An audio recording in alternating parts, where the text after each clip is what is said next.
Baik, sudah 3:30, mungkin kita akan segera mulai teman-teman sambil menunggu teman-teman yang lain. Assalamualaikum warahmatullahi wabarakatuh. Selamat sore, salam sejahtera untuk kita semua. Om Swastiastu, Namo Buddhaya, salam kebajikan. Teman-teman NSID, hari ini di pertemuan ke-14 kita akan membahas topik yang berbeda dibanding topik-topik sebelumnya, di mana kali ini ada satu kelompok mahasiswa yang akan men-sharingkan atau membagikan pengalaman publikasi mereka. Ya, kami dari tim melihat ini sebagai sesuatu hal yang luar biasa, fantastis. Kenapa? Karena bahkan kami di tim NSID pun tidak pernah terpikirkan sewaktu kuliah dulu, zaman-zaman S1, untuk mempublish sebuah artikel ke jurnal. Itu pencapaian yang besar. Bahkan mahasiswa-mahasiswa magister yang S2 itu terkadang juga tidak punya tidak kepikiran untuk mempublish artikel ke jurnal. Ya. Nah, teman-teman dari Stikes Mitra Keluarga ini nanti akan diwakilkan oleh Mbak Prita, ya, akan membahas tentang jurnal mereka yang berjudul Pemanfaatan Audiovisual dalam Penanganan Depresi pada Remaja.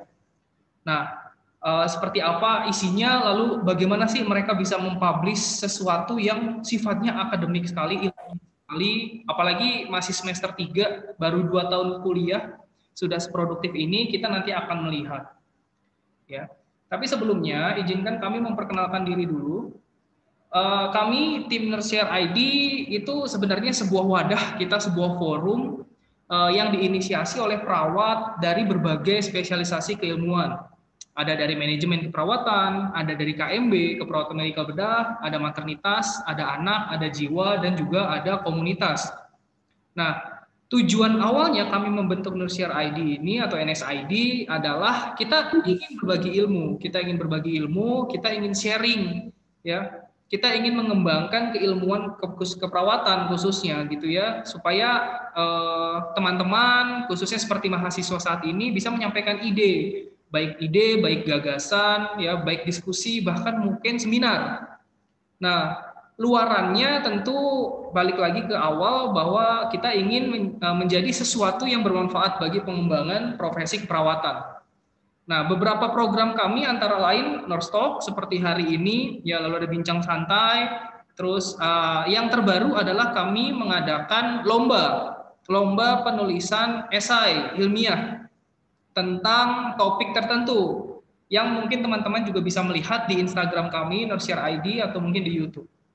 Untuk info lebih lanjut bisa menghubungi WhatsApp kami, nomornya tertera di bawah, dan tenang saja teman-teman, bagi teman-teman lain yang ingin mempublish karyanya, ya, ingin menjadi pembicara nasional di tempat kami tidak meminta bayaran apapun.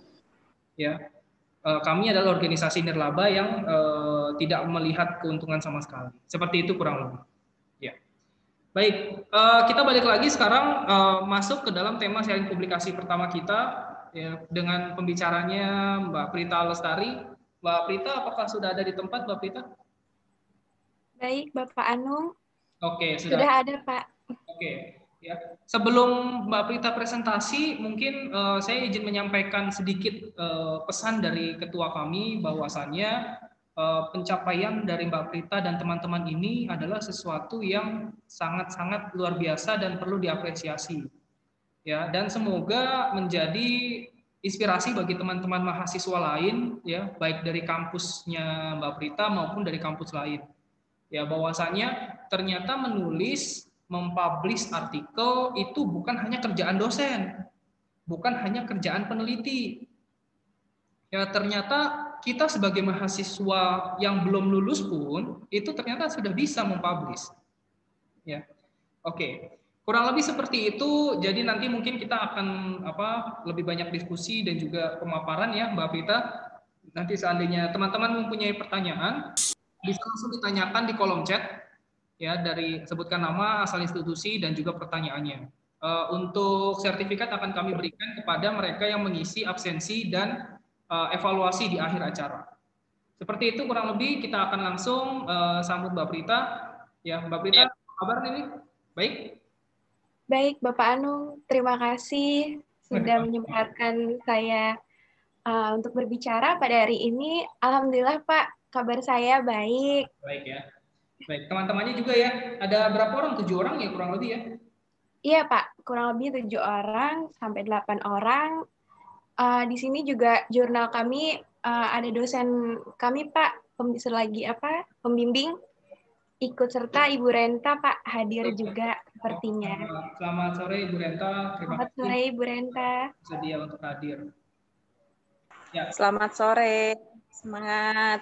ya. Silakan Mbak Prita Terima kasih Ibu. kalau ingin langsung presentasi boleh Mbak, silakan kita sediakan waktu. Oh, ini langsung saja ya Pak? Ya, silakan. Oh, baik. Baik, saya izin share screen ya.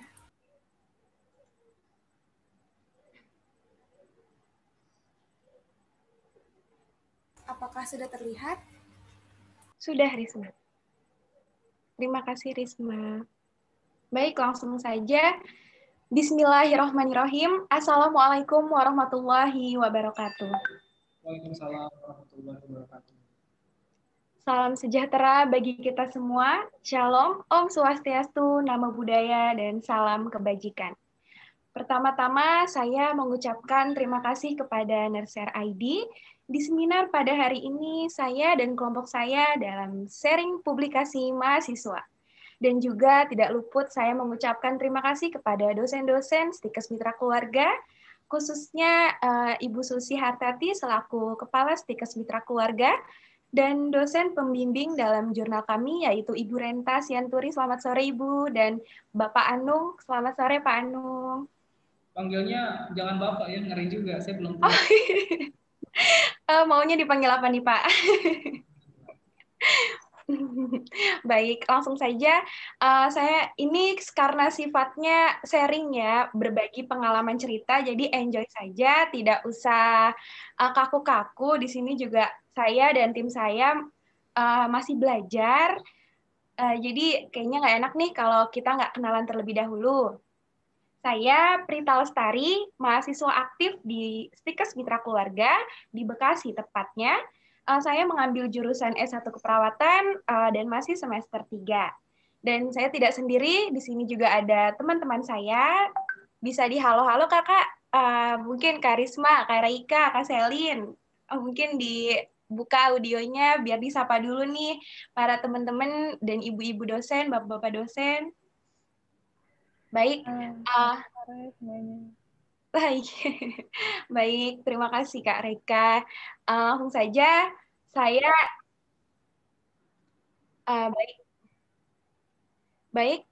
langsung saja saya ingin membahas mengenai bagaimana sih pengalaman kita di jurnal kita sehingga mempublish jurnal seperti itu. Saya juga heran ya kok bisa ya, kagum sekali seperti itu.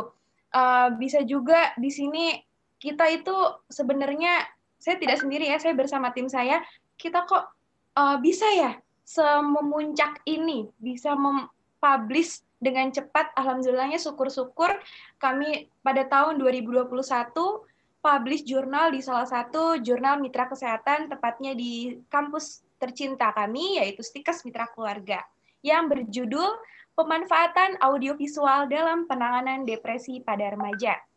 Baik, teman-teman sekalian nih, mungkin yang masih seperti saya nih, semester 3 atau masih kuliah, itu bagaimana nih pengalaman-pengalamannya, siapa tahu ada yang bisa berbagi pengalaman sebelumnya, biar kita samakan dulu nih persepsi kita.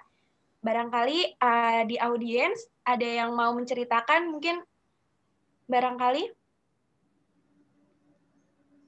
Oh, mungkin masih belum ini nih ya. Kita skip dulu. Baik. Di pada hari ini, mengapa kita mengangkat judul pemanfaatan audiovisual dalam penanganan depresi pada remaja? Usia remaja ini mungkin sangat rentan ya berbagai tren dan isu. Mungkin dalam masalah kesehatan, terutama pada mungkin sering stres, depresi, seperti itu. Nah, bagaimana cara mengendalikannya, kesehatan menurunkan itu? Kita mengambil alih, oh iya, siapa tahu dalam audiovisual ini bisa ya menurunkan atau menyetabilkan pemulihan penyakitnya. Bagaimana ya? Oke, kita akhirnya menciptakan sebuah judul jurnal yang bernama Pemanfaatan Audiovisual dalam Penanganan Depresi pada Remaja. Baik, langsung saja di slide next, Mbak Risma. Baik, wah di sini cantik-cantik sekali ya kakak-kakaknya. Saya tidak sendiri loh. Yang pertama ada Kak Lala, ada Kak Mista. Berhubung dari salah satu rekan saya ada yang mengikuti relawan di Rumah Sakit Mitra Keluarga, jadi mohon izin untuk tidak hadir sementara. Baik, langsung ada Kak Nola dan saya sendiri, Prita. Dan ada Kak Reika, Kak Risma, dan Kak Selin, dan juga ada Kak Sofi. Dan tidak lupa dong, ada dosen kami tercinta, yaitu Ibu Renta Sianturi. Selamat sore, Ibu. Baik, langsung saja next. Nah, ini merupakan gambaran saat kami mempublish jurnal kami di Jurnal Mitra Kesehatan yang berjudul Pemanfaatan Audiovisual dalam Penanganan Depresi pada Remaja. Nah, next. Ya, baik. Pertama, saya akan memaparkan sebuah latar belakang terlebih dahulu. Remaja atau yang dikenal dengan istilah adolescent dalam bahasa Latin, berarti to grow atau to grow maturity, menurut Jahja tahun 2011. Remaja awal usia 11-13 tahun memiliki potensi depresi ringan, ketimbang anak remaja usia 14-18 tahun. Nah, permasalahan-permasalahan ini yang muncul sebagai pemicu terjadinya depresi pada remaja. Umumnya meliputi kurangnya rasa percaya diri terhadap penampilan fisik. Wah, di sini siapa nih? Kok saya merasa gemuk ya? Kok saya merasa terlihat kurus ya? Nah, itu seperti itu contohnya. Namun, jika dilihat dari segi status sosial, remaja dengan status sosial ekonomi rendah memiliki potensi terkena depresi berat ketimbang mereka yang memiliki status sosial ekonomi yang tinggi. Nah, ini berbicara tentang ekonomi ternyata ada sebuah perbedaan tersendiri. Cenderung remaja yang memiliki ekonomi yang rendah itu memiliki potensi terkena depresi yang berat ketimbang yang sosial ekonominya yang tinggi menurut Pratt dan Brody tahun 2012. Lanjut. Kemudian gejala depresi yang muncul pada remaja meliputi perasaan sedih yang berkepanjangan. Wah, di sini siapa nih yang sering galau, kakak-kakak? Nah, di sini pasti ya kita ada ya rasa sedih, tapi jangan terlalu berkepanjangan, tidak baik ya teman-teman ya. Mengisolasi diri, lebih banyak melamun. Wah, melamun saat di dalam kelas. Siapa nih yang sering melamun? Kalau lagi onsite mungkin, lagi sebelum pandemi yang sering ngelamun di dalam kelas, mungkin lagi ngelamunin pacarnya mungkin. Baik, langsung saja. Tidak hanya itu, gangguan makan, gangguan pola tidur, sering merasa lelah, lesu, atau kurangnya bertenaga, saya kurang bersemangat, gangguan interaksi sosial, sulit konsentrasi, dan sulit mengambil keputusan menjadi raga gejala depresi yang menyertai. Nah, di situ tadi ada gangguan pola tidur, merasa lelah, lesu, itu tuh merupakan tanda-tanda gejala depresi yang mungkin terjadi. Baik, slide berikutnya. Nah, di sini dalam kebijakan juga Undang-Undang Kesehatan nomor 36 tahun 2009 disebutkan bahwa teknologi dalam bidang kesehatan merupakan bagian integral dari sumber daya kesehatan yang berfungsi dalam peningkatan status kesehatan pasien. Nah, di sini juga dari sumber daya kesehatannya harus meningkatkan status kesehatan pasien. Definisi dari teknologi kesehatan adalah segala bentuk alat atau metode yang ditujukan untuk membantu menegakkan diagnosa, pencegahan, dan penanganan permasalahan kesehatan manusia menurut Kemenkes tahun 2009. Nah, kemudian audiovisual ini dapat memberikan kontribusi berarti dalam perubahan perilaku termasuk dalam hal ini. Lalu aspek kognitif dan psikologi individu. Wah, di sini aspek kognitif, psikologi juga terlibat ya di dalamnya. Lalu kelebihan yang didapat dari penggunaan audiovisual untuk remaja yang mengalami depresi diantaranya, metode ini mampu memunculkan ketertarikan klien dalam mengetahui masalahnya. Nah, maksudnya seperti ini. Kita itu pasti ya, kalau udah memegang teknologi yang canggih tuh pasti tertarik ya untuk, wah, apa ya kira-kira ya ini buat penasaran gitu rasanya. Nah, jadi Maka dari itu audiovisual ini kita arahkan ke teknologi yang sangat canggih seperti itu. Di sini juga disampaikan dapat berupa audio, video, dan audiovisual animasi. Nah, siapa nih yang sering nonton kartun? Teman-teman yang masih nonton kartun kan pasti untuk menghibur ya, menghibur siapa tahu refresh, relax, seperti itu. Memberikan gambar terkait kondisi yang mereka alami dan rasakan secara nyata, dan harapan-harapan masa depannya ketika ia mengatasi depresinya. Jadi, contohnya seperti ini. Misalnya ya, saya mengalami depresi, contoh, bentar lagi kan mau UAS nih, waduh, saya harus mempersiapkan kisi-kisi apa saja yang manajemen waktu saya dalam belajarnya, seperti itu. Bagaimana ya supaya saya menghilangkan rasa cemas saya untuk lebih tekun lagi belajar, untuk lebih konsentrasi lagi belajar. Oh iya, saya kemarin kebetulan di mata kuliah saya ada namanya terapi musik. Di situ apabila saya mendengarkan musik melalui YouTube, hanya dengan gemercik air sungai saja, itu sudah dapat menenangkan. Rasanya menjadi tenang, damai, tentram, lalu jadi masuk gitu, seperti itu. Jadi lebih konsen lagi dalam belajarnya.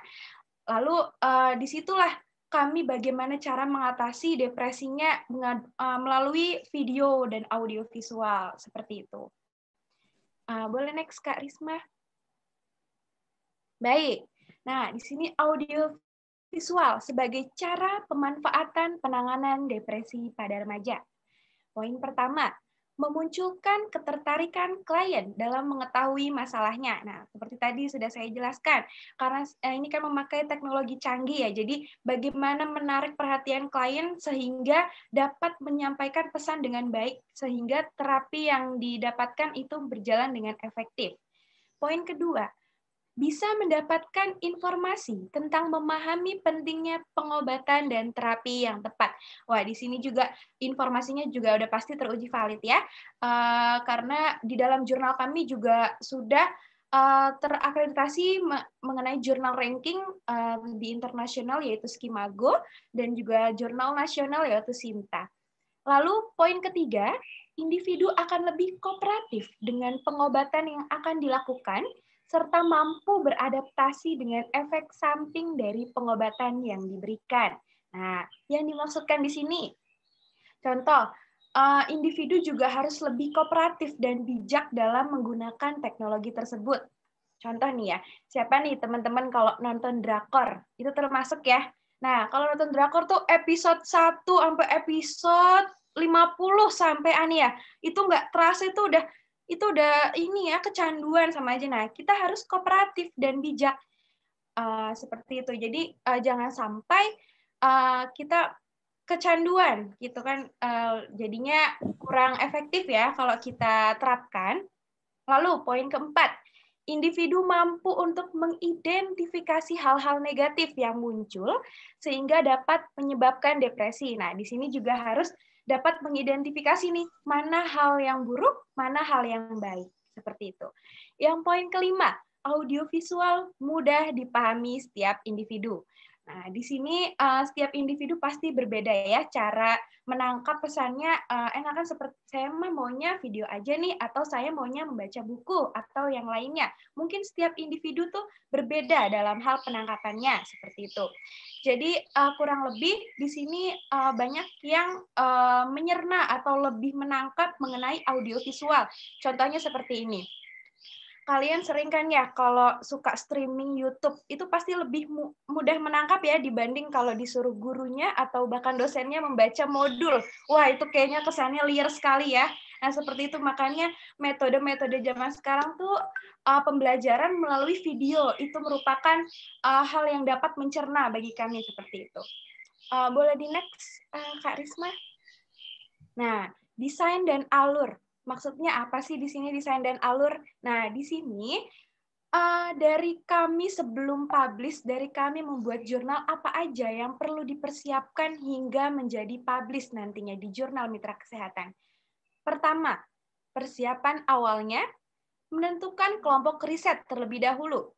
Yang kedua, menentukan jenis audiovisual yang akan dikaji penerapannya. Kira-kira enaknya apa nih jenisnya? Lalu yang ketiga, menentukan jenis penyakit yang akan dikaji hasil manfaat penerapannya. Wah, kira-kira apa nih yang cocok ya? Audiovisual dengan penyakit apa nih yang enaknya kita gabung supaya cocok nantinya di jurnal kami. Lalu, mengkonsultasikan kepada dosen pembimbing terkait jenis audiovisual, penanganan depresi remaja, dan penyakit yang akan digunakan. Lalu, seselesai disetujui, melanjutkan ke tahap berikutnya, tahap kedua yaitu pelaksanaan. Mencari 20 jurnal yang sesuai dengan audiovisual dan penyakit yang telah ditetapkan. Nah, di sini dari 20 jurnal ini melakukan riset isi dan jurnal tersebut, lalu menseleksi dari 20 jurnal menjadi 13 jurnal. Kok bisa ya? Nah, itu pasti ada kriteria inklusi dan eksklusinya, meliputi mungkin ada yang tidak cocok dengan temanya, ada yang tidak cocok dengan tahunnya, ada yang tidak cocok dengan usianya, seperti itu. Lalu, yang keempat, menyimpulkan isi riset dari 13 jurnal tersebut ke dalam bentuk jurnal. Wah, tahap terminasi nih yang paling deg-degan nih ya. Yang pertama, mengkonsultasi kepada dosen pembimbing hasil dari riset jurnal tersebut. Wah, kira-kira ini ada revisi lagi nggak ya? Gitu, perasaan kita tuh. Kira-kira revisinya nanti bagaimana ya? Apa yang perlu dikoreksi ya? Seperti itu. Lalu yang kedua, seusai disetujui oleh dosen pembimbing, segera mempublikasikan ke jurnal tersebut. Seperti itu ceritanya. Jadi kurang lebih banyak ya, sekian revisi. Kalau tidak salah tuh kita publish pada tanggal 6 Januari 2021. Di situ kami di sini tuh kan kita kan cenderung lebih ke pandemi ya. Kita tidak melalui informasi atau kita tidak komunikasi secara langsung, tapi melalui Zoom, WhatsApp, seperti itu. Jadi banyak hambatannya. Nah, maka dari itu tantangan bagi kelompok saya mau kelompok dan lain juga, itu tantangan besar bagaimana kita mengkoordinir dengan baik, mengkonfirmasi dengan baik bagaimana apa saja sih halangannya. Apabila ada hambatan, tanyakan dosen. Apabila ada yang kurang tahu, ditanyakan mungkin yang lebih tahu, seperti itu. Jadi kita terus jangan menyerah gitu. Walaupun ini susah ya, kita sudah banyak tugas, kita sudah banyak hambatannya sekali, tapi dengan ini membuahkan hasil yang sangat memuaskan. Sehingga pada semester 3 ini, Prodi S1 Keperawatan, khususnya tim saya, sudah mempublish jurnal di Jurnal Mitra Kesehatan pada tanggal 6 Januari 2021. Wah, itu pengalaman yang sangat berkesan sekali ya, kok kayaknya nggak mungkin gitu. Di usia kita seperti ini, kami seperti ini, bisa mempublish jurnal secepat itu. Seperti itu. Boleh di slide next? Ya, baik. Wah, di sini pemanfaatan audiovisual dalam penanganan depresi pada remaja. Ini adalah kumpulan judul-judul artikel jurnal yang kami dapatkan. Next. Nah, kita pertama-tama mendapat jurnal yang pertama yaitu berjudul Internet Development Health Treatment System in Scandinavia, a Usability Evaluation. Isinya apa sih? Boleh di next, Kak? Nah, dalam metodenya, melalui telepon atau konsultasi secara tatap muka. Tujuannya untuk mencegah dan mengelola gejala depresi serta kecemasan. Kegiatannya, bimbingan terapis ini dapat disampaikan melalui telepon atau konsultasi tatap muka. Tapi kalau lagi pandemi saat ini, pasti seringnya melalui telepon ya, tidak melalui konsultasi secara tatap muka. Targetnya remaja hingga orang dewasa. Pelaksanaannya di Jurnal Skandinavia menggunakan 2 alat uji untuk menguji apakah sistem perawatan yang dikirim melalui internet memenuhi kriteria keberhasilan dari WCAG 2.0. Alat pertama, pemeriksa W3C, digunakan untuk menguji apakah sistem memenuhi kriteria programmatic success. Misalnya, jika ada alternatif teks untuk gambar, alat tersebut menentukan kriteria yang mana yang tidak terpenuhi dan di mana kesalahan kode sumber yang ada. Alat kedua, Color Contrast Analyzer. 2, periksa apakah kontras memenuhi kriteria menurut WCAG beberapa kriteria keberhasilan perlu diverifikasi secara manual. Misalnya dalam tingkat membaca. Nah, di sini juga tingkat membacanya perlu diutamakan. Lalu lokasinya di Skandinavia, Swedia, Denmark, dan Norwegia. Hasilnya, sistem perawatan kesehatan mental yang disampaikan melalui internet yang dievaluasi memiliki solusi yang memadai terkait keamanan dan privasi data pasien yang mengalami gangguan mental. Nah, di sini karena sifatnya tidak ingin diketahui oleh orang lain, maksud saya, pasti privasinya harus memadai atau harus aman. Jadi kliennya juga lebih nyaman dalam menggunakan terapi ini, seperti itu. Lalu keterbatasannya apa sih dalam jurnal yang pertama kami yang dapat ini? Menyulitkan penyandang disabilitas visual seperti buta warna, gambar, dan teks tidak diskalakan dengan baik. Seperti itu. Next, jurnal yang kedua. Jurnal yang kedua berjudul IntelShare and Eclectic Skill-Based App Suite for the Treatment of Depression and Anxiety. Metodenya, next Kak. Aplikasi berisi reminder, pembelajaran tentang mental health, tujuannya untuk mempelajari keterampilan praktis dan terbukti untuk mengelola depresi dan kecemasan. Targetnya, rata-rata remaja dan dewasa yang sudah bekerja.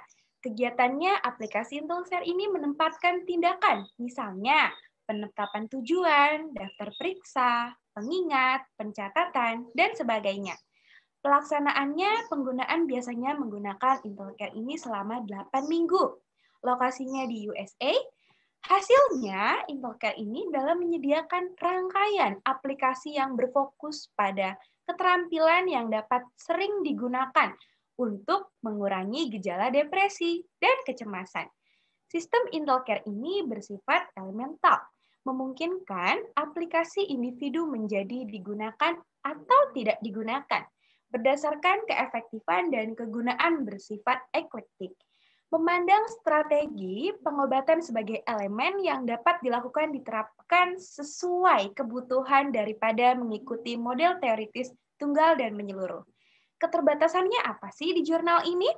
Di jurnal ini aplikasi saat ini hanya tersedia di Android saja, dan basis pengguna ini serta penggunaan aplikasi mungkin berbeda dari penggunaan platform lain. Next, jurnal yang ketiga. Nah, baik. Jurnal yang ketiga berjudul Jamaican Adults and Receptiveness to Digital Mental Health Service a Cross-Sectional Survey from Rural and Urban Communities. Metodenya menggunakan kuesioner yang diadopsi dari penelitian sebelumnya yang telah dilakukan. Tujuannya untuk mengatasi kesenjangan mental digital pada remaja.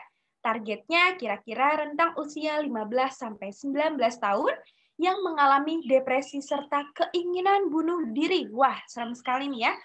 Kegiatannya dalam upaya mendorong partisipasi baik di daerah perkotaan maupun pedesaan, kami juga berkoordinasi dengan organisasi relawan dan jaringan komunitas pedesaan mereka. Relawan yang berfiliasi dengan organisasi ditugaskan ke komunitas pedesaan untuk mengunjungi selama 2-3 kali per minggu.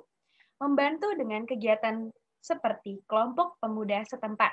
Lalu pelaksanaannya seperti apa? Diberi pilihan nih untuk mengisi salinan dari survei. Bagian pertama 5 menit dan bagian kedua 15-20 menit. Apabila diminta, penyidik menerjemahkan pertanyaan dari bahasa Inggris ke patois. Selain itu, remaja dapat memilih untuk membawa pulang lembar informasi, formulir persetujuan, survei, dan peneliti. Kemudian, mengumpulkan survei tersebut pada hari berikutnya di lokasi yang telah ditentukan. Lokasinya di perkotaan di seluruh Kingston dan komunitas pedesaan di seluruh paroki Santa Elizabeth Claren dan Manchester. Hasilnya dapat mengurangi beberapa masalah privacy seperti orang lain yang mengakses aplikasi mHealth mereka. Nah, lagi-lagi mengenai privacy karena ini menyangkut masalah privasi individu tersendiri. Jadi tidak ingin diketahui oleh orang lain atas yang dialami masalah kesehatannya. Keterbatasannya apa? Ternyata remaja pedesaan memiliki lebih sedikit akses ke Wi-Fi atau internet dibandingkan remaja perkotaan. Wah, ini juga sering ya. Di kita juga mengalami sering banyak banget akses Wi-Fi atau akses internet yang cenderung lebih menurun. Seperti itu. Next ke jurnal berikutnya. Baik, jurnal keempat kami mendapatkan yang berjudul Depression in Adolescents with ASD, a Pilot RCT of a Group Intervention. Isinya, metode menggunakan program CBT ke remaja dengan ASD. Tujuannya untuk mengevaluasi kelayakan, akseptabilitas, dan kemanjuran awal dari intervensi perilaku kognitif untuk depresi pada remaja dengan ASD. Targetnya, remaja dengan ASD, kegiatannya orang tua diwawancarai menggunakan ASDI dan diminta untuk menyelesaikan ASASC. Para remaja ini diminta untuk menyelesaikan BDI dan WASI, diberikan riwayat diagnosis sementara yang membuat diagnosis klinis atau dilaporkan oleh orang tua dengan ASDI dan ISASC. Digunakan sebagai screening juga dalam tambahannya. Remaja tanpa diagnosis ASD ini dengan BDI di bawah 14 atau VUIQ di bawah 85 atau yang aktif bunuh diri tidak memenuhi syarat untuk penelitian dan dirujuk ke sumber bantuan lebih lanjut dengan pelaksanaan selama 10 minggu. Lokasinya di Amerika. Hasil, meskipun perekrutan sangat sulit, kehadiran yang baik, dan pengurangan rendah. Peserta melaporkan puas dengan program tersebut. Tidak ada efek pengobatan yang signifikan yang terungkap pada Beck Depression Inventory atau Emotion Regulation Questionnaire. Namun, meskipun ukuran sampelnya kecil, 20 lebih tepatnya, ada efek pengobatan trendingnya yang diukur dengan Depression Anxiety Stress Scale, Depression Subscale. Keterbatasannya apa sih di jurnal ini? Ternyata, salah satu keterbatasan utamanya dari penelitian ini adalah penggunaan ukuran laporan diri untuk menilai seberapa kelayakan dan hasilnya. Seperti itu. Baik, jurnal berikutnya. Nah, jurnal kelima ada berjudul The Mindfulness App Trial for Weight-Related Behavior and Stress in University Student, RCT. Isinya, metode menggunakan program aplikasi mindfulness. Tujuannya dari penelitian ini adalah untuk menguji keefektifan, akseptabilitas, dan kelayakan aplikasi mindfulness yang disesuaikan dengan siswa, perilaku, dan stres. Targetnya mahasiswa yang mengalami stres. Kegiatannya, tangkapan layar beranda aplikasi dilampirkan. Aplikasi ini telah mengatur ceramah dan audio tertulis dalam urutan kesulitan dan kesamaan topiknya juga. Misalnya, siswa pertama kali diperkenalkan dengan latihan pernapasan sederhana di audio dan artikel sebelum melanjutkan secara bertahap ke teknik meditasi yang lebih sulit dan panjang. Meskipun siswa diberitahu bahwa mereka dapat secara bertahap belajar cara menggunakan aplikasi ini dengan aktivitas yang direkomendasikan yang dapat mereka tingkatkan. Nah, di sini juga dilampirkan sebagai file multimedia tambahan. Aplikasi ini juga memiliki fungsi yang mengaktifkan notifikasi PAS.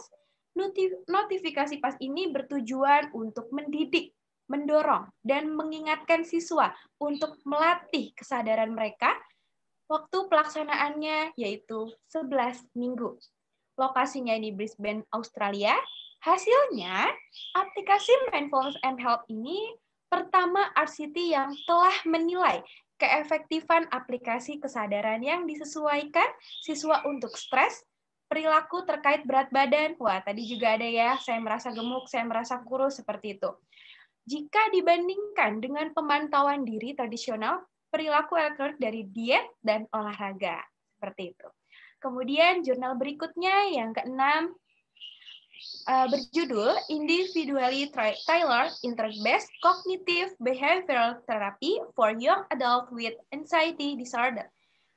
Metodenya menggunakan a pilot effective study. Baik, isinya metode kuesioner dan wawancara SCID. Tujuannya dari penelitian ini adalah untuk menentukan apakah ICBT ini yang disesuaikan merupakan pendekatan yang layak dalam pengobatan gejala kecemasan dan komorbiditas, gejala depresi dalam pengaturan klinis pusat perawatan kesehatan remaja. Targetnya, para peserta harus berusia antara 16 sampai 25 tahun, dewasa muda dan menderita gejala kecemasan yang berulang. Kegiatannya, CBT berbasis internet yang diterapkan pada pengobatan melalui versi awal platform online yang dikembangkan oleh kelompok penelitian. Platform tersebut berisi informasi tentang uji coba, cara mendaftar, dan cara mengajukan bagaimana persetujuan secara tertulis. Screening terdiri dari kuesioner berikut yang diberikan melalui internet. Lalu, di sini juga dilakukan oleh psikolog berlisensi yang bekerja di Youth Health Care Center. Psikolog berlisensi kemudian mempresentasikan penilaian klinis mereka kepada penulis utama dan psikiater sebelum peserta didaftarkan dalam uji coba. Prosedur ini diulangi pada pasca perawatan dengan pengecualian audit. Lokasinya di Swedia. Hasilnya, studi percontohan efektivitas ini memeriksa apakah ICBT ini yang disesuaikan akan bekerja dalam pengaturan dunia nyata dan dalam situasi yang dihadapi dokter dalam praktik rutin sehari-hari mereka. Nah, Anderson dan Hetman pada tahun 2013 meninjau literatur ini dan menunjukkan bahwa CBT yang dikelola internet dapat bekerja dengan baik dalam perawatan rutin, tetapi diperlukan lebih banyak penelitian untuk melihat bagaimana pengobatan bekerja dalam konteks yang tentu berbeda dan dalam kelompok sasaran juga yang berbeda, yaitu dewasa muda. Kemudian jurnal berikutnya. Baik, jurnal ketujuh kami mendapatkan an internet-based intervention for improving resilience and coping strategies in university student, a study protocol for RCT. Metodenya, rancangan penelitian yang direncanakan adalah uji coba terkontrol secara acak. Tujuannya untuk mempromosikan ketahanan dan keterampilan mengatasi, mengurangi gejala depresi dan kecemasan, dan meningkatkan kesejahteraan secara keseluruhan pada orang muda yang menghadapi peristiwa kehidupan yang penting. Kegiatannya rata-rata selama 38 menit per minggu, selama intervensi, dan 20 menit per minggu selama tindak lanjut. Targetnya, peserta yang dialokasikan ke kondisi kontrol, peserta akan dinilai pada baseline 4 minggu, 8 minggu, dan pada tindak lanjut selama 6-12 bulan. Pelaksanaannya pada populasi beresiko seperti mahasiswa. Nah, lokasinya di Spanyol. Hasil tadi ini akan berkontribusi pada penelitian yang berkembang tentang intervensi yang dilakukan melalui internet. Hasil yang diharapkan dapat berdampak besar pada pencegahan gangguan mental ini, dan kemungkinan konsekuensi negatif pada populasi yang beresiko. Keterbatasannya apa pada jurnal ini? Ternyata sulit untuk mahasiswa yang tidak memiliki akses internet. Wah, lagi-lagi kita dapat lagi nih keterbatasannya, yaitu tidak memiliki akses internet karena sulitnya ya mungkin menjangkau akses tersebut.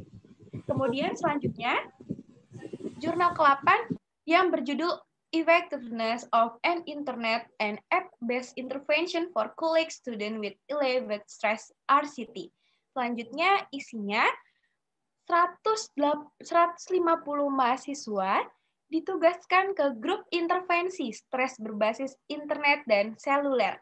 Tujuannya mengevaluasi efektivitas internet manajemen stres berbasis internet yang didukung aplikasi untuk mahasiswa. Targetnya mahasiswa dengan tingkat stres yang sangat tinggi. Kegiatannya, aplikasi buku harian pribadi dapat diunduh oleh peserta untuk melacak fluktuasi suasana hati, memantau faktor-faktor yang berkontribusi pada tingkat stres mereka, dan merefleksikan bagaimana elemen intervensi ini yang dapat mereka terapkan dalam kehidupan sehari-hari. Pelaksanaannya selama 3 bulan, lokasinya di Jerman, hasilnya intervensi berbasis internet dan seluler menjadi pendekatan yang efektif dan hemat biaya untuk mengurangi konsekuensi stres terkait perguruan tinggi dan berpotensi menarik siswa dan dengan depresi yang relevan secara klinis yang tidak akan mencari bantuan. Selanjutnya, jurnal ke-9, kami mendapatkan Feasibility of an Online Mindfulness Program for Stress Management, RCT. Isinya, program manajemen stres berbasis internet tujuannya untuk mengevaluasi apakah program manajemen stres ini berbasis internet secara efektif mengurangi stres atau tidak nih, dan meningkatkan kesadaran, penerimaan diri, tendensi diri, dan vitalitas yang diukur dengan kuesioner hasil yang divalidasi. Targetnya mahasiswa dengan tingkat stres yang sangat tinggi. Kegiatannya, yang pertama, program ini disampaikan dengan 4 komponen. Pengenalan mingguan untuk konsep dan tema meditasi disampaikan melalui halaman web atau klip audio 5 hingga 10 menit. Tahap yang kedua, komponen yang kedua, meditasi terpandu mingguan selama 2-25 menit masing-masing, tersedia sebagai format MP3 yang disematkan atau diunduh, di mana peserta diundang untuk berlatih 5 kali setiap minggunya dan untuk merekam praktik tersebut. Lalu komponen yang ketiga, artikel harian memberikan dasar-dasar ilmiah dan manfaat setiap minggunya. Lalu komponen yang keempat, kiat harian yang menyarankan bagaimana mengelola stres atau menggabungkan kesadaran dalam aktivitas sehari-hari dan menyertakan kutipan motivasinya. Pelaksanaannya selama 8 minggu dan tindak lanjut selama 4 minggu. Lokasinya di Amerika. Hasilnya, program manajemen stres berbasis internet ini secara efektif dan berkelanjutan mengurangi ukuran stresnya. Besarnya peningkatan sebanding dengan program kesadaran tradisional, meskipun lebih sedikit yang terlibat di sini. Studi kelayakan ini memberikan dukungan kuat untuk program manajemen stres berbasis online tentunya, yang meningkatkan akses dengan biaya yang lebih rendah daripada program tradisional. Kemudian jurnal berikutnya, jurnal yang ke-10 kami. Wah, sangat banyak sekali ya jurnal kami. Sebelumnya di sini kami mendapatkan 13 artikel.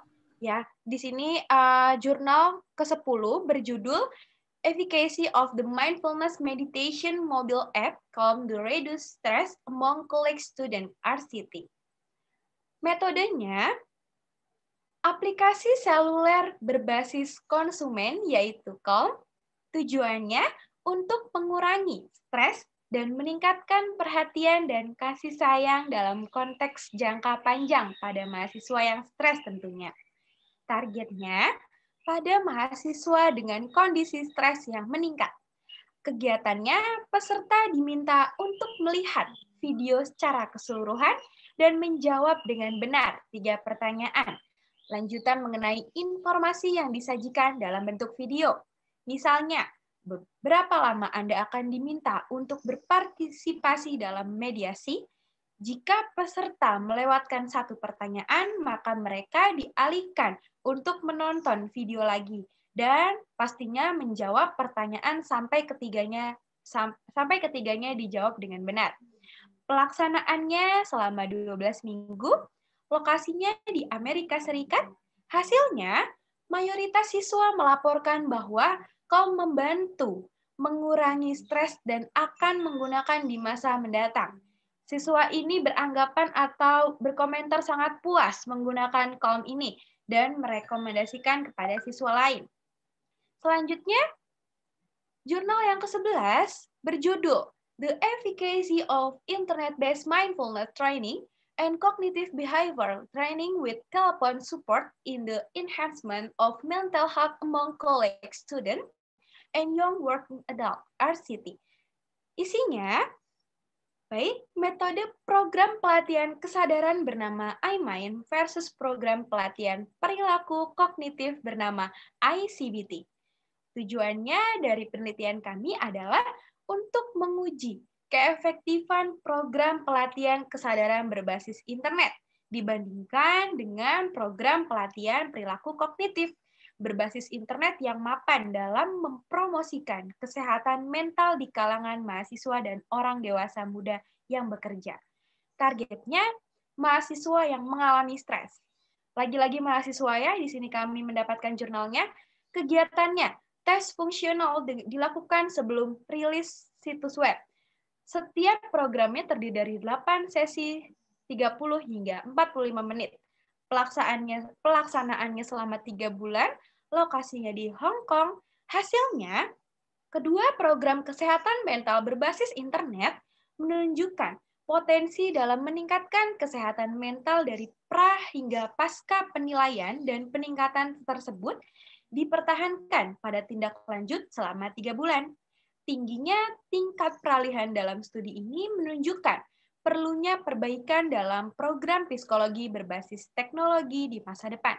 Profesional juga kesehatan mental perlu bekerja sama dengan pakar di bidang teknologi informasi untuk meningkatkan personalisasi intervensi berbasis web untuk meningkatkan kepatuhan tentunya. Kemudian jurnal berikutnya, jurnal ke-12 kami yang berjudul Internet-Based Guided Self-Help for University Students with Anxiety, Depression, and Stress RCT. Kemudian, program self-help berbasis internet, tujuannya untuk melihat keefektifan program self-help berbasis internet terpandu untuk kecemasan, depresi, stres yang dialami mahasiswa. Lanjut, targetnya apa? Mahasiswa yang mengalami kecemasan, depresi, dan stres. Lalu kegiatannya, peserta ditugaskan ke pembinaan program yang menghubungi mereka melalui telepon atau email setiap minggunya. Kemudian, kontak dengan pelatih melibatkan 1 panggilan telepon atau 1 email setiap minggu. Panggilan telepon ini rata-rata 15 orang berdurasi 20 menit. Sementara email sebanyak 1-2 halaman. Kemudian, pembinaan program memberikan dukungan dan dorongan kepada peserta terkait informasi yang terkandung dalam programnya. Kemudian, peserta diberikan 5 modul. Inti pembina juga memantau kemajuan peserta dan meninjau bagaimana kegiatan yang diselesaikan oleh peserta tersebut untuk memastikan penggunaan teknik yang benar. Pelaksanaannya selama 6 minggu, lokasinya di Kanada. Hasilnya menunjukkan bahwa pemberian program self-help berbasis internet ini efektif dalam menurunkan tekanan psikologis pada mahasiswa yang memiliki kecemasan, depresi, dan stres. Kemudian, jurnal yang terakhir kami berjudul Computer-Based and Online Therapy for Depression and Anxiety in Children and Adolescents. Metodenya mengidentifikasi intervensi berbasis komputer dan internet yang diuji dengan anak-anak dan remaja. Tujuannya untuk memberikan gambaran umum tentang terapi berbasis komputer dan online tentunya untuk merawat anak-anak dan remaja dengan depresi atau kecemasan, dan juga menguraikan program-program yang berbasis bukti atau sedang diteliti. Targetnya anak-anak dan remaja. Kegiatannya intervensi seperti GNAT, selain menggabungkan pembelajaran melalui bermain dalam pengaturan berbasis fantasi, memperluas kemungkinan dan memungkinkan pantauan secara nyata. Pelaksanaannya, beberapa program menawarkan hanya beberapa menit per minggunya. Lokasinya di United Kingdom, Amerika Serikat, Australia, dan Selandia Baru. Hasilnya, ada semakin banyak yang mendukung penggunaan komputer dan internet dalam penyediaan intervensi untuk depresi kecemasan pada anak dan remaja. Sejumlah program telah terbukti efektif dalam RCT yang dirancang dengan baik. Keterbatasan dalam jurnal ini yaitu biaya yang signifikan terkait dengan teknologi. Kemudian, baik, penerapan di Indonesia. Nah, setelah saya paparkan tadi dari jurnal ke-13 itu, maka kelompok menyimpulkan bahwa penerapan audiovisual ini dengan masalah depresi dapat diterapkan berbagai negara. Tapi ingat, kita harus melihat pertimbangannya. Apa saja pertimbangannya? Yang pertama, fasilitas internet yang stabil di semua wilayah. Wah, ini juga sangat jadi PR ya bagi tahun-tahun ke depan agar fasilitas internet harusnya semakin memadai. Seperti itu. Selanjutnya, yang poin kedua, harga teknologi harus dapat memasyarakat. Wah, melihat tadi sering banget ya kita menemukan keterbatasan di jurnal-jurnal pasti mengenai biaya, pasti mengenai internet. Nah, jadi harganya juga harus mayoritas rendah ya atau dapat memasyarakat agar mudah diakses atau mudah digunakan setiap individunya seperti itu. Lalu poin ketiga, peningkatan coping dari klien yaitu proses mengurangi rasa kecanduan klien. Nah, di sini juga ya, peningkatan coping juga harus peran aktif dalam setiap individunya. Jadi bagaimana caranya kita harus tujuan utamanya untuk mengurangi depresi dan harus mengurangi bagaimana rasa kecanduan terhadap klien itu tersendiri. Poin keempat, edukasi kesehatan yang mendukung pelaksanaan penerapan tersebut. Nah, di sini edukasi kesehatan juga harus teruji valid agar informasi yang diberikan dapat disampaikan dengan baik. Selanjutnya, poin kelima, sumber daya manusia terutama remaja yang berkualitas, bijak dalam menggunakan teknologi. Wah, seperti di awal tadi ya, sudah saya paparkan tadi bahwa kita juga harus bijak dalam menggunakan teknologi tersebut, karena dalam halnya apabila teknologi tersebut tidak digunakan dengan baik, akan berakibat efek sampingnya sangat banyak. Seperti tadi ada kecanduan, halusinasi seperti itu.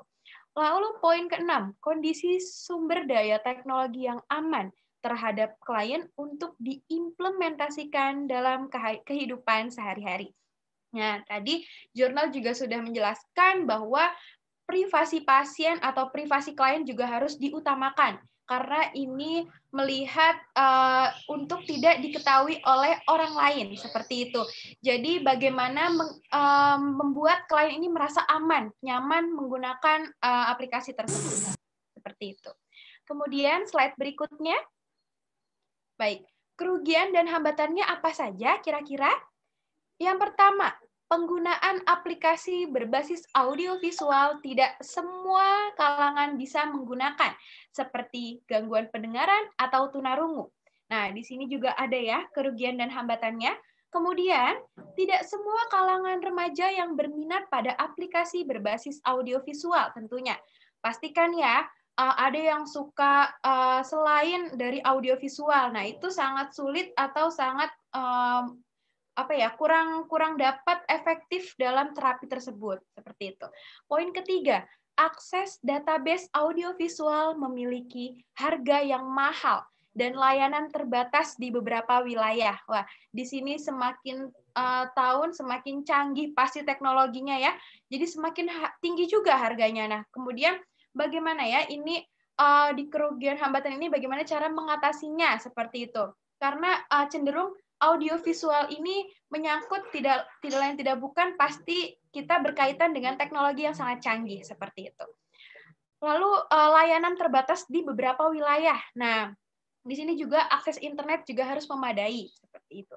Lanjut, poin berikutnya, penggunaan audiovisual secara berlebihan memicu kecanduan. Wah, yang tadi ya. Lalu, merugikan kesehatan tubuh seperti halusinasi yang berlebihan.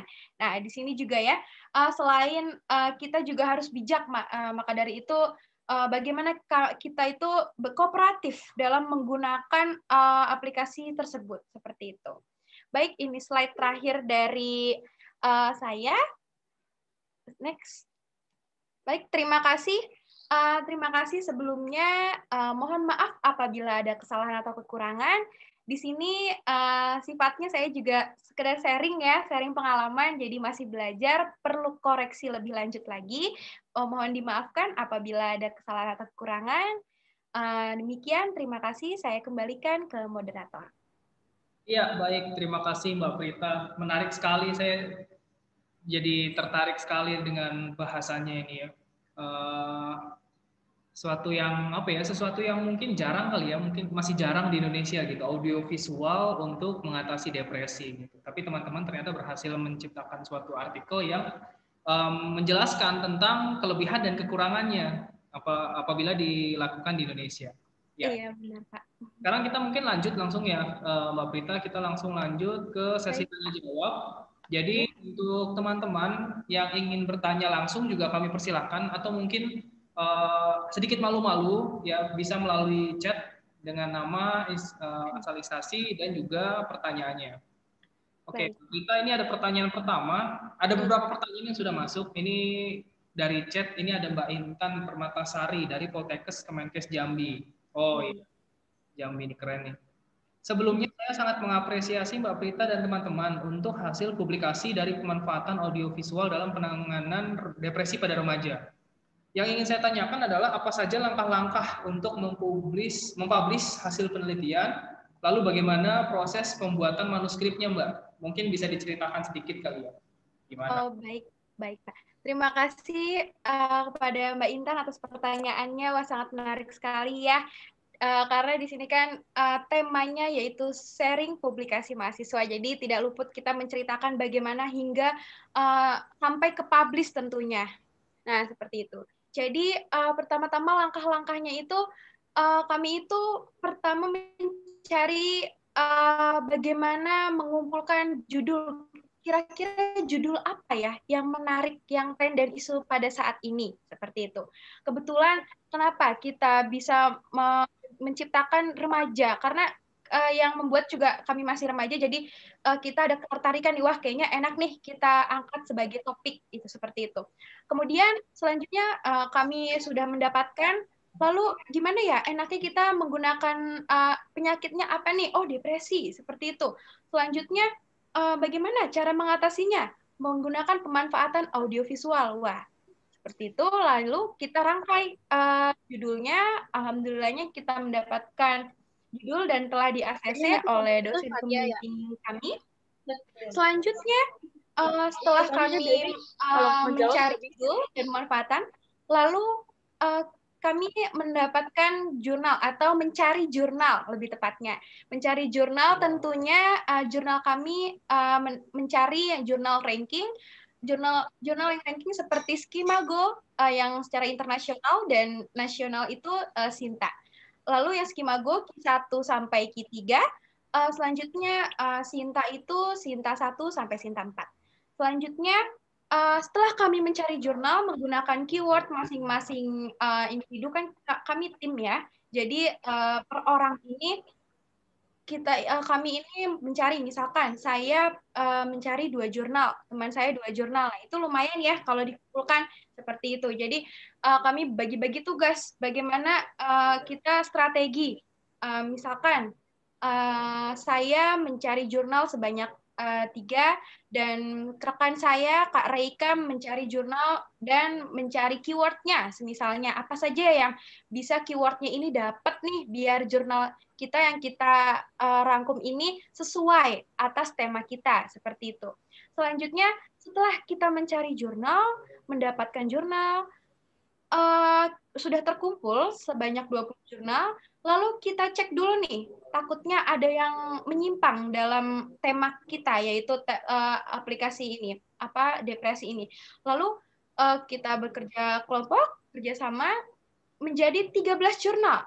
Lalu setelah 13 jurnal, kita rangkum, menjadikan manuskrip yang telah dibimbing oleh dosen kami, yang pada mata kuliah SIK, Sistem Informasi Keperawatan, dan juga didukung oleh EBNP, Evidence Based Nursing Practice. Lalu di sini juga setelah kita mengumpulkan atau merangkum sekian 13 artikel, lalu kami jadikan sebuah manuskrip atau sebuah jurnal seperti itu. Nah, setelah kita merangkum, kita bagi-bagi tugas nih. Kita akan kelompok ya. Jadi misalkan saya ke bagian A pendahuluan, lanjut bagian B pembahasan seperti sampai kesimpulan. Nah, jadi kita itu dibuat deadline biar nggak ngaret ya ngumpulinnya. Makanya maka dari itu kita juga harus bekerja sama atau terkoordinir atas kerjasamanya ini supaya kooperatif lagi seperti itu. Jadi setelah kita mengumpulkan nih, misalkan sudah terkumpul dijadikan satu orang, sudah menjadi disusun yang rapi. Setelah itu kami konsultasikan ke dosen pembimbing kami, mengalami revisi. Setelah itu alhamdulillahnya kami langsung publish ke jurnal Mitra Kesehatan di kampus kami, Stikes Mitra Keluarga. Tentunya kami mengirim melewati email. Selanjutnya kami mendapatkan pesan feedback dari admin tersebut, mendapatkan revisi lagi. Baik, revisi lagi, kita bekerja sama lagi. Lalu selanjutnya setelah di ACC, setelah benar-benar sudah harus publish, kemudian langsung publish pada tanggal 6 Januari tahun 2021. Itu pengalaman yang sangat berkesan sekali ya, time banget gitu. Seperti di semester 3 ini alhamdulillahnya kami bisa publish dengan cepat seperti itu. Selanjutnya setelah publish kami diundang oleh seminar ini seperti itu. Langkah-langkahnya itu saja Mbak Intan sepertinya yang dapat saya sampaikan. Oke, seperti itu Mbak Intan kurang lebih. Ada yang mau ditanyakan kembali Mbak Intan mungkin? Atau mungkin masih kurang paham? Pak Anung, pembimbing boleh nambahkan sedikit? Silakan. Ini ibu pembimbingnya Mbak Prita ya. Bu siapa namanya? Ya. Thank you Greta. Mbak Intan atas pertanyaannya. Sedikit menambahkan mungkin yang ditanyakan. Sebelumnya terima kasih untuk sharingnya Mbak Prita. Sudah dijelaskan, tapi mungkin sedikit saya tambahkan Mbak Intan. Metode pendekatan yang digunakan oleh suara saya kedengaran nggak? Enggak, Bu. Terdengar jelas, Ibu, sampai ke hati, Bu. Oke. Sedikit menjelaskan metode yang digunakan oleh mahasiswa di sini, yaitu menggunakan pendekatan scoping review. Ada 6 tahapan langkahnya. Yang pertama, diidentifikasi dulu masalahnya. Yang pasti dari mahasiswa kenapa mengangkat masalah ini pasti melihat fenomena atau adanya ketertarikan dengan satu fenomena yang dilihat oleh mahasiswa. Kemudian mereka mengidentifikasi sumber literatur yang berkaitan dengan fenomena atau ketertarikan yang diangkat oleh mahasiswa tersebut. Kemudian setelah dicari literatur yang berkaitan, kemudian mereka seleksi literatur, makanya awalnya mereka menentukan 20, kemudian setelah diseleksi yang paling berkaitan dengan penggunaan audiovisual pada remaja ada 13. Kemudian mereka memetakan dan mengumpulkan literatur itu, kemudian menyusun setiap susunan artikel untuk setiap jurnal berbeda, sehingga mahasiswa menyusun artikelnya sesuai dengan guideline yang ada di Jurnal Mitra Kesehatan. Jadi itu adalah guideline artikel untuk Jurnal Mitra Kesehatan. Kemudian mereka konsultasi, makanya pada saat mereka sudah mengajukan artikelnya, maka pihak yang kompeten akan memberikan masukan sampai akhirnya mereka bisa publish. Seperti itu. Cukup Pak Anung. Iya, terima kasih Ibu atas tambahannya. Ya, seperti itu Mbak Intan kurang lebih. Ada yang mau ditambahkan mungkin Mbak Intan atau mungkin ditanyakan kembali? Cukup. Pak. Oh iya, baiklah. Pak Anung boleh bertanya, Pak? Silakan Pak Fahmi. Silakan. Oke, terima kasih. Assalamualaikum warahmatullahi wabarakatuh. Selamat sore. Saya ucapkan selamat kepada peneliti kita asik Prita et al. Gitu ya. Kalau saya nanti mensitasi artikelnya si Prita, nanti ada tuh Prita et al. 2020. Oke Prita dan kawan-kawan, saya ucapkan selamat ya, karena udah berhasil publish. Saya luar biasa sekali karena kita di NSID itu saling sharing tentang perkembangan kampus kita masing-masing. Karena kita ada beberapa dari institusi pendidikan. Jadi kita suka sharing tentang pencapaian mahasiswa maupun pencapaian kita sendiri. Nah, kayak gitu. Nah, ini pencapaian yang saya bilang saya luar biasa sekali dan saya angkat topi buat teman-teman semua. Terutama saya angkat topi kepada Nurse Anung. Baru kali ini gue ngakuin lu hebat dari gue lu. Oke, jadi yang perlu saya tanyakan Prita kayak gini Prita. Ini kan artinya teman-teman masih semester 3 ya mengerjakan tugas itu. Nah, pertanyaan saya adalah bagaimana teman-teman membagi kesibukan teman-teman menulis, kesibukan teman-teman mengerjakan tugas kuliah udah pasti, dan kesibukan teman-teman lainnya itu bagaimana teman-teman cara membaginya, membagi waktunya. Nah, pertanyaan kedua adalah, ini kan kita tim ya, rame nih. Kita ada berapa orang Prita? Ada 6 orang ya? 7 ya. Ada 7 orang. Nah, itu pembagian tugasnya seperti apa? Dan bagaimana teman-teman menyeleksi artikelnya itu, bagaimana menyeleksi artikel dan membagi-bagi, misal Prita itu menseleksi artikel 1 dan 2. Itu cara membagi tugasnya itu seperti apa? Dan yang ketiga, bagaimana perasaannya? Itu penting ya, bagaimana sudah berhasil mempublikasikan hasil tulisannya ke dalam jurnal ilmiah. Terus yang terakhir, ada tidak buat teman-teman mahasiswa yang ada di sini supaya berani untuk publikasi. Karena mencoba itu sulit. Oke, terima kasih. Silakan Mbak Brita. Ya, yang pertama dulu kali Mbak Brita ya dijawab ya tadi ya. Baik, Pak. Terima kasih kepada Pak Fahmi atas pertanyaannya. Wah, sangat menarik sekali nih ya, supaya makin bagaimana kita sharing publikasi ini bercerita bagaimana pengalaman-pengalaman yang banyak sekali rintangan-rintangan yang kita hadapi sebenarnya seperti itu. Yang pertama, pertanyaan pertama, bagaimana manajemen waktu ya Pak, kurang lebih seperti itu ya. Ya, baik. Ya. Karena di semester 3 ini kami itu cenderung lebih banyak tugasnya ya, belum praktek, pokoknya banyak sekali. Nah, bagaimana kita memanajemen waktunya sehingga dapat kooperatif, menjalankan dengan efektif, itu kita bagi-bagi waktu, seperti kita buat deadline. Semisalnya, hari ini kita harus mengerjakan bagian A harus selesai. Mungkin di istirahat kami 10:30 pagi, lalu jam 1 kami masuk kembali, lalu itu kan ada rentang jamnya ya. Nah, itu kami buat atau kami untuk bekerja sama atau kerja kelompok melalui Zoom seperti itu. Jadi di sela-sela waktu kami sempatkan.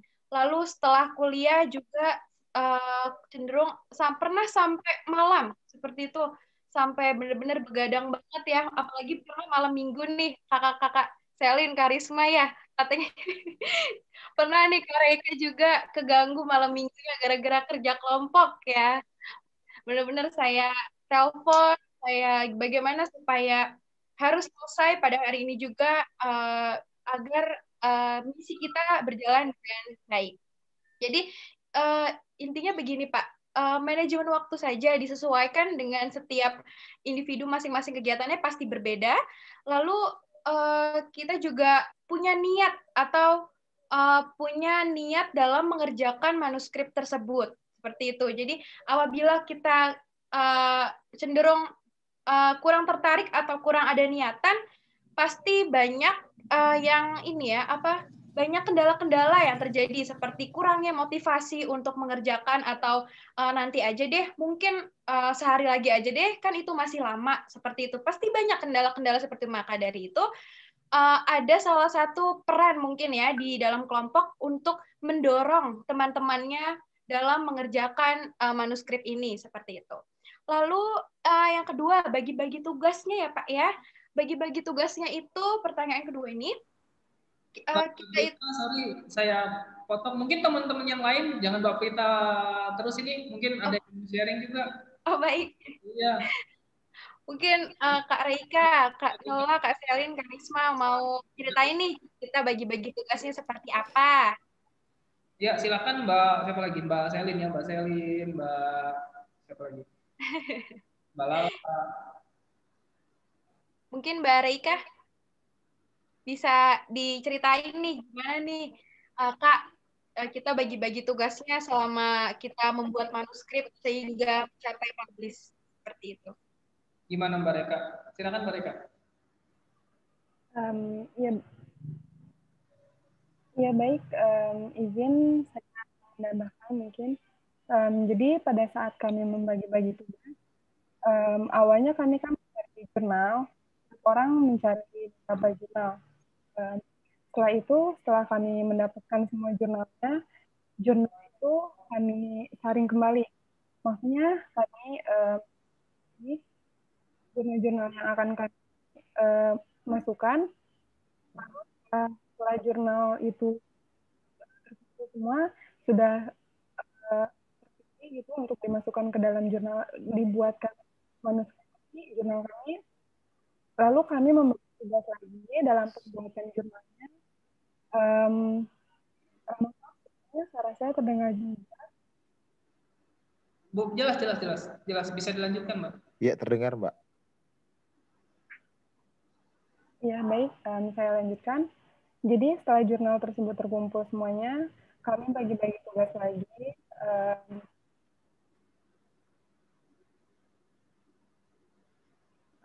Setiap orang ada yang mendapatkan bagian pendahuluan, bagian pembahasan, sampai kesimpulan, kami bagi-bagi semua. Dan pada bagian abstrak, kami mengerjakan secara bersamaan. Iya, ada lagi mungkin yang seperti itu. Jadi memang pembagian tugas ya dibagi. Baik, terima kasih Kak. Saya izin menambahkan. Boleh, silakan Mbak. Apa suara saya terdengar? Mbak Selin ya. Terdengar jelas Selin sampai ke hati. Ya, tadi kan Pak Fahmi tanya untuk seleksi jurnal ya Pak, yang gimana? Iya benar. Gimana jurnalnya bisa masuk? Suara saya dubbing di sini. Dubbing ya Pak? Kedengeran Mbak Selin sampai ke hati. Oh, ya udah saya lanjut aja. Jadi kan kita berdelapan nih Pak. Berdelapan. Dubbing banget. Gak apa-apa Mbak, kedengeran. Kita berdelapan itu ditugasin buat satu orang nih untuk nyari jurnal minimal 2. Kalau bisa lebih juga lebih baik gitu. Nanti kita cari jurnal 2 ini, terus jurnal yang kita dapat ini sesuai keyword kita ini Pak, kita analisis lagi dari metodenya, dari hasil dari jurnal tersebut itu Pak. Nah, misalnya sudah semuanya bikin dari jurnal yang didapat, terus kita gabungin nih Pak, semuanya 20 jurnal itu kita gabungin, habis itu kita review bareng-bareng Pak. Misalnya jurnal pertama, cocok gak maksudnya sama pemanfaatan audiovisual kita, sama dia menunjukkan depresi atau tidak, begitu seterusnya Pak, sampai ke jurnal 20 dan kita mendapatkan hanya 13 jurnal Pak setelah dieksklusi. Begitu sih Pak untuk eksklusi jurnal. Oke, baik. Terima kasih. Ya. Tanya Pak Fahmi saja.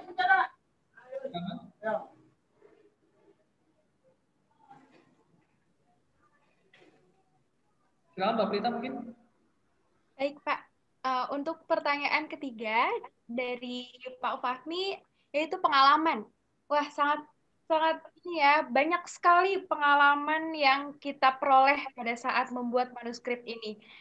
Karena ini juga pandemi, kami di rumah saja, maka tidak langsung tatap muka. Nah, di situ hambatan yang sering terjadi. Jadi, mau tidak mau, kita harus siap sedia, akses internet, barangkali kita harus notifikasi juga harus terdengar apabila ada revisi dosen, kita harus langsung siap tegas, langsung kita kerjakan, seperti itu. Lanjut, pengalaman yang paling berkesan. Pasti di setiap kelompok itu ada kekurangan dan kelebihannya. Di kekurangan ini, kami juga harus ada peran motivator atau peran bagaimana mendorong supaya lebih semangat lagi dalam mengerjakan jurnal tersebut. Seperti itu. Jadi, banyak ya rintangannya, Pak, sebenarnya. Jadi, bagaimana kita supaya memicu lagi, bersemangat lagi, hingga mencapai pencapaian yang sangat besar saat ini, yaitu sampai publish di jurnal Mitra Kesehatan. Seperti itu pengalaman yang sangat berkesan sekali. Apalagi orang tua tercinta juga kagum terhadap apa yang kami peroleh seperti itu. Lalu tiada henti kami sampai larut malam mengerjakannya melalui Zoom, sampai-sampai kita jam 12 malam ke atas pernah sampai mengerjakan begadang sampai setengah 2 malam ya Kak Reika ya, Kak Nola ya, pernah ya? Sampai putus nyambung, Zoom-nya nggak gratisan. Seperti itu. Jadi banyak sekali Pak sebenarnya, apalagi kendala Zoom juga yang tidak free. Jadi kami juga harus join lagi banyak sebenarnya Pak. Seperti itu. Apalagi saat mencari jurnal, wah itu susahnya luar biasa Pak. Apalagi kita harus mencari jurnal yang ranking atau uji valid seperti itu. Itu juga udah dapat jurnalnya tapi belum sesuai ternyata di hasilnya. Udah sesuai hasil tapi nggak sesuai di temanya. Seperti itu. Banyak sekali Pak sebenarnya. Mungkin itu saja Pak pengalaman dari kelompok yang kami rasakan selama membuat publikasi jurnal tersebut. Seperti itu. Baik, mungkin saya izin menambahkan. Tadi pertanyaan dari Pak Fahmi, bagaimana perasaan kami, ya kan Pak, setelah publish jurnal. Baik, saya jawab. Yang terutama pastinya kami sangat senang ya Pak, bangga juga gitu, karena kami sebelumnya tidak pernah terpikir bahwa kami bisa sampai mempublish seperti ini. Kami sangat senang sekali Pak. Seperti itu mungkin dari teman-teman yang lain bisa di perasaannya. Oke, terima kasih. Ya, sangat senang ya. Iya, kami jangankan kali teman-teman ya, saya, Pak Fahmi, dan juga dosen-dosen teman-teman yang lain waktu pertama kali publish pun, wah banget. Karena publikasi itu adalah sesuatu yang di luar batas kewajaran bagi mahasiswa sebenarnya, kalau kita boleh bilang. Ya, nggak main-main untuk mempublish sesuatu gitu. Jadi luar biasa sekali. Ya.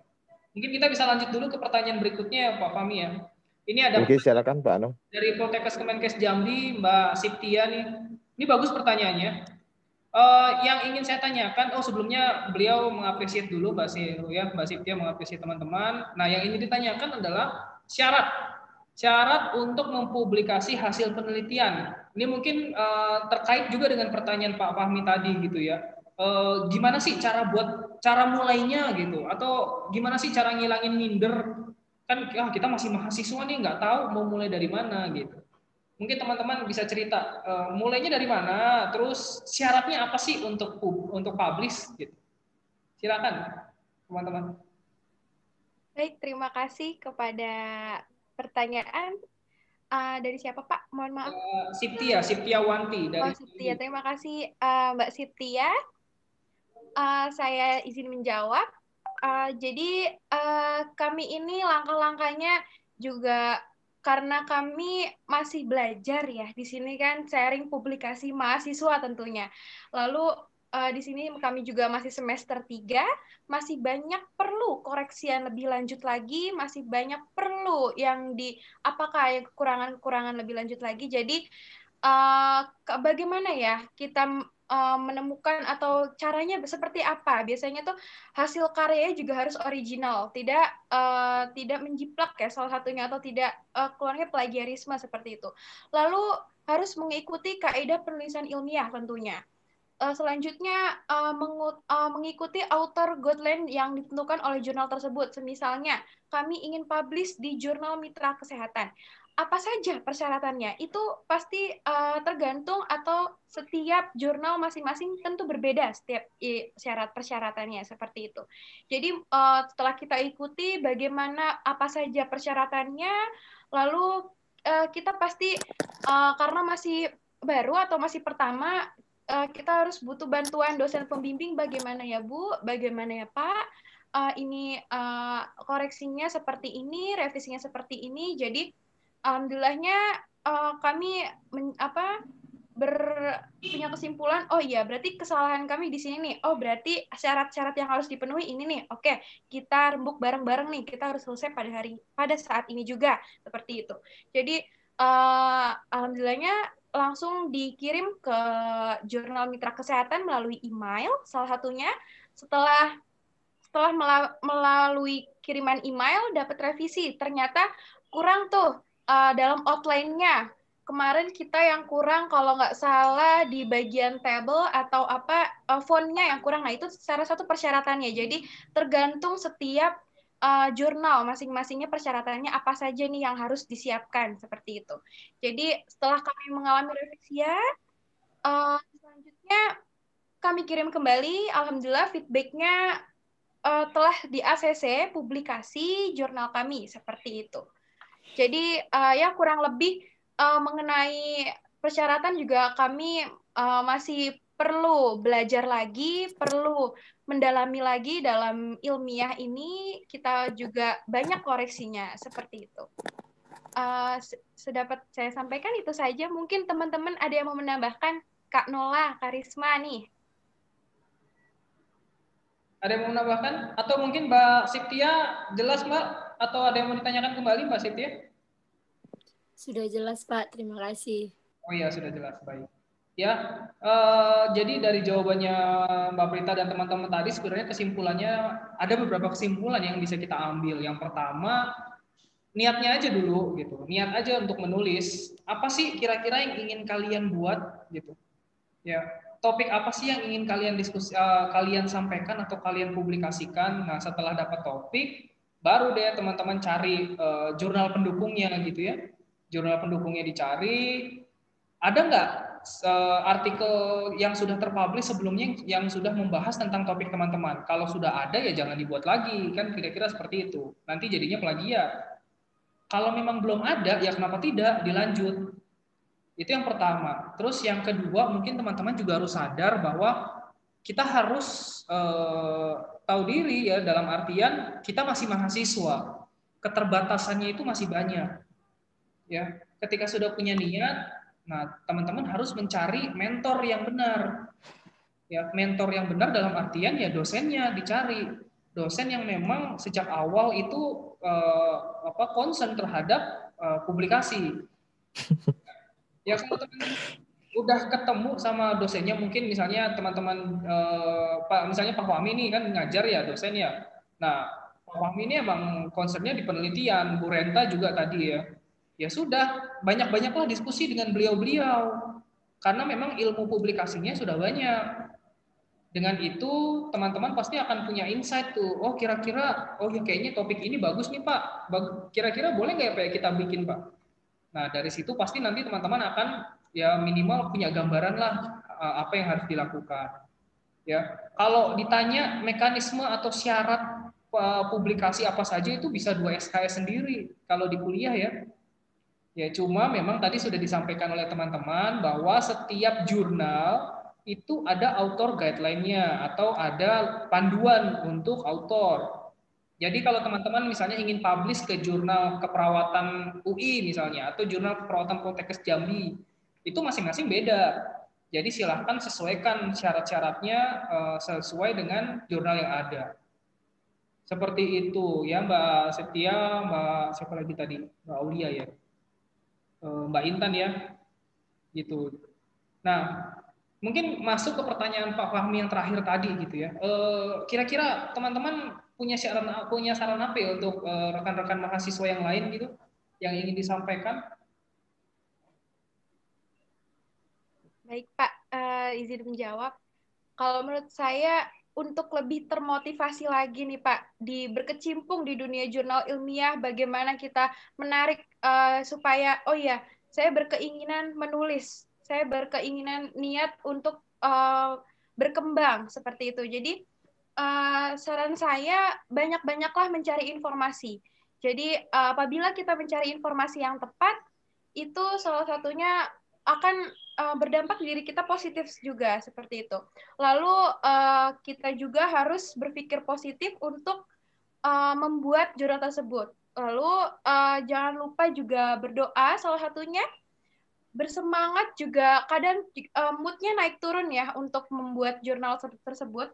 Maka dari itu bagaimana ya cara mengatasi mood ini supaya membuat jurnal atau menulis jurnal dengan baik dan efektif. Nah, lalu manajemen waktu. Wah, di sini juga perlu ya. Biasanya kan udah dapat nih, saya berkeinginan menulis, tapi nanti dulu deh ada waktu, mungkin ada kegiatan yang lebih penting daripada itu. Nah, mungkin itu salah satunya. Jadi bagaimana kita itu harus mencapai prinsip atau kita gimana ya? Kita itu mempunyai tujuan. Oh iya, saya dari awalnya ingin menulis. Jadi bagaimana manajemen waktu saya harus baik, harus kooperatif.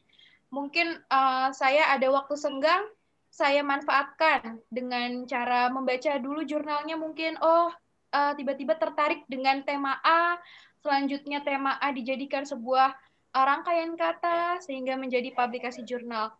Lalu selanjutnya dukungan motivasi dari interaksi sosial yang lainnya seperti itu. Mungkin itu saja Pak Anung dari saya untuk motivasi atau dorongan lebih untuk berkecimpung di jurnal ilmiah ini. Seperti itu Pak. Oke, baik. Ada lagi mungkin yang mau bertanya teman-teman? Silakan, kami persilakan untuk bertanya langsung. Rekan-rekan mahasiswa lain mungkin.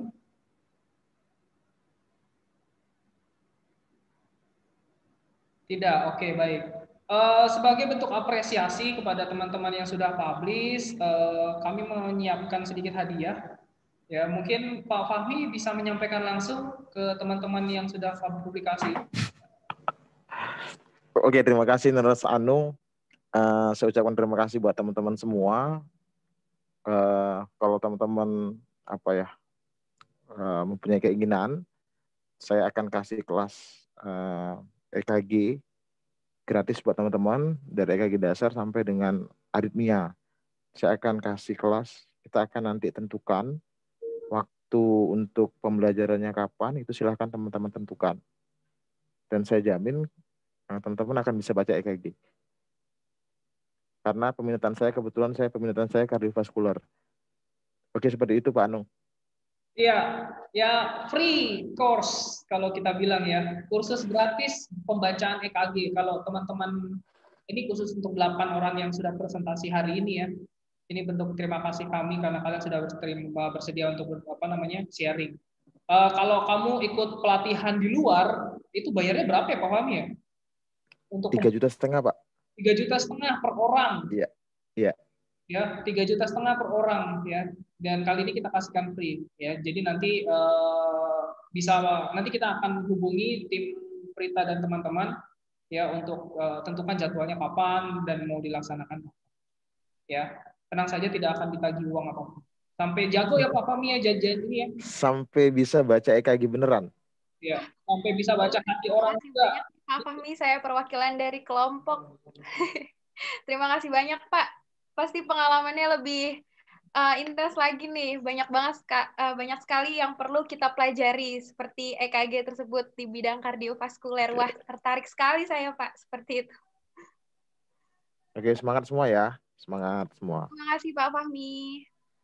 Ya, selamat untuk teman-teman semua. Oke, sudah sore juga, jadi teman-teman link evaluasi sudah kita berikan di kolom chat, ya. Jadi silakan diisi untuk mendapatkan sertifikat. Dan sekali lagi kami infokan bahwa kami dari tim NSID sangat terbuka kalau seandainya ada teman-teman yang ingin sharing hasil publikasi lainnya.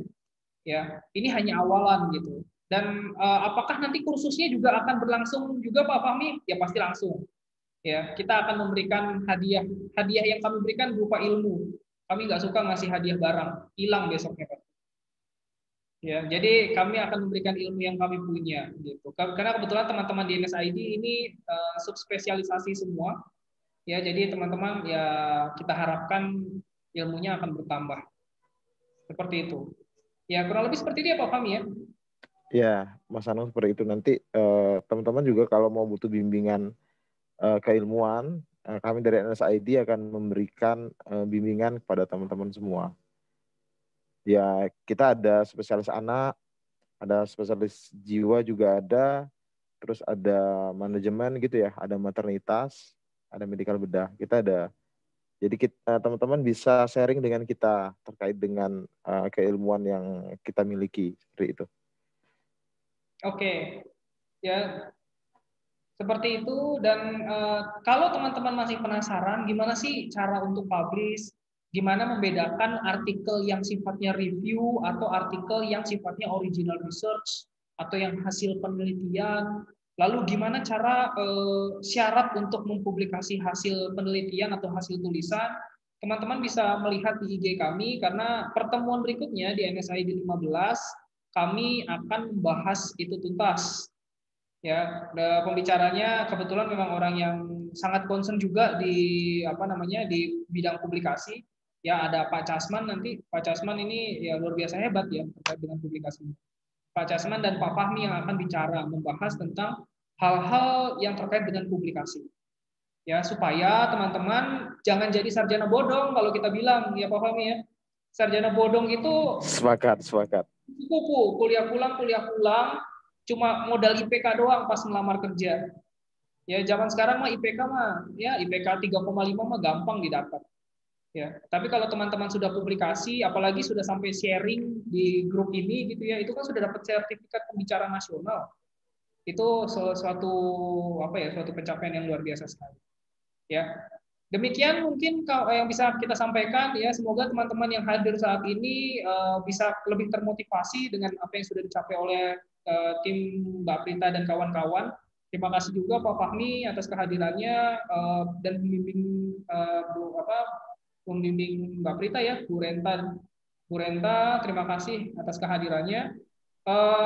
Jangan lupa diisi link evaluasinya ya, kami tunggu kehadiran teman-teman di episode 15 berikutnya. Terima kasih. Assalamualaikum warahmatullahi wabarakatuh. Sampai jumpa, salam sehat dan selamat sore. Yeay, selamat, hebat semua. Terima kasih. Bangga saya sama kalian, sumpah.